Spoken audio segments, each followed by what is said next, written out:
રાજ્ય સરકાર અને મ્યુનિસિપલ કોર્પોરેશન હસ્તકના તળાવોને દબાણમુક્ત કરવાના અભિયાન અંતર્ગત અમદાવાદના પૂર્વ વિસ્તારમાં આજે તંત્ર દ્વારા મોટી કાર્યવાહી કરવામાં આવી છે, જેમાં દક્ષિણ ઝોનના લાંભા વોર્ડમાં આવેલા ઈસનપુર વિસ્તારમાં આંબા તળાવ ખાતે વહેલી સવારથી જ મેગા ડિમોલિશન શરૂ કરી દેવામાં આવ્યું છે. અહીં વર્ષોથી તળાવની જમીન પર ગેરકાયદેસર રીતે ખડકાઈ ગયેલા આશરે 160થી પણ વધુ કાચા પાકા બાંધકામોને તોડી પાડવામાં આવ્યા છે. ત્યારે કાયદો અને વ્યવસ્થાની સ્થિતિ ન બગડે તે માટે ઈસનપુર અને નારોલ પોલીસના ચુસ્ત બંદોબસ્ત સાથે ફાયર બ્રિગેડને પણ તૈનાત રાખવામાં આવી હતી.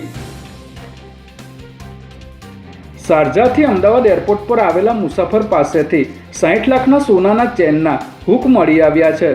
મૂળ વેરાવળનો આ મુસાફર એર અરેબિયાની ફ્લાઇટમાં શારજાહથી અમદાવાદ આવ્યો હતો. ત્યારે ગ્રીન ચેનલમાંથી બહાર નીકળવાનો પ્રયાસ કરતી વખતે કસ્ટમ વિભાગના એર ઇન્ટેલિજન્સ યુનિટ દ્વારા તેને અટકાવીને તપાસ કરાતા 2 ટ્રોલી બેગની અંદર છુપાવેલા 18 કેરેટ અને 14 કેરેટના સોનાની ચેનના હુક મળી આવ્યા હતા, જેની બજાર કિંમત 60 લાખથી પણ વધુની થાય છે. ત્યારે ત્યાં સોનું કોની પાસેથી લાવ્યો હતો અને કોને પહોંચાડવાનો હતો તે અંગે તપાસ હાથ ધરવામાં આવી છે.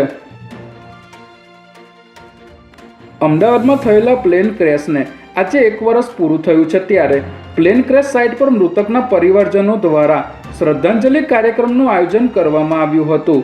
આ ઉપરાંત પૂર્વ મુખ્યમંત્રી વિજય રૂપાણીના દીકરી રાધિકા રૂપાણીએ પણ સાઇટ સ્થળે વૃક્ષારોપણ કર્યું હતું અને પિતા સહિત તમામ મૃતકોને શ્રદ્ધાંજલિ આપી હતી.